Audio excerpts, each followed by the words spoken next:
አላህ ከመረጣቸው ዘመናት መካከል አንዱና ዋነኛው ፊት ለፊታችን ያለው የረመዳን ወር ነው።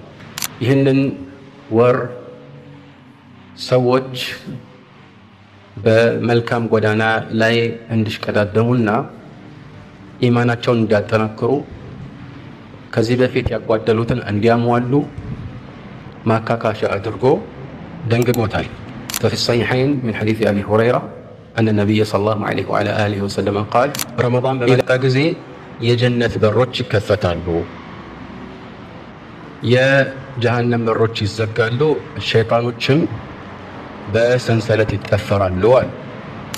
ረመዳን በመጣ ጊዜ ከዚህ በፊት እንዳልነው የጀነት በሮች ይከፈታሉ፣ አንድም ተዘግቶ የሚቀር የጀነት በር አይኖርም።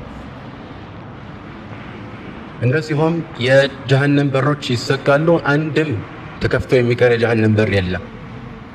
ሸይጣኖችም እንደዚሁ ይጠፈራሉ አለ እና የሐዲሱ መጨረሻ ላይ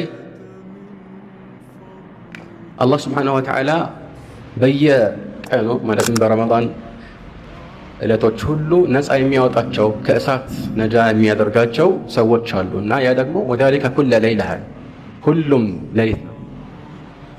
ይህ እንግዲህ ረመዳን አወልሁ ረሕመ ወአውሰጡሁ መግፊራ ወአኺሩሁ ዒትቁ ሚነ ናር የሚለው ሐዲስ ትክክል እንዳልሆነ አንድ ማሳያ ይሆናል።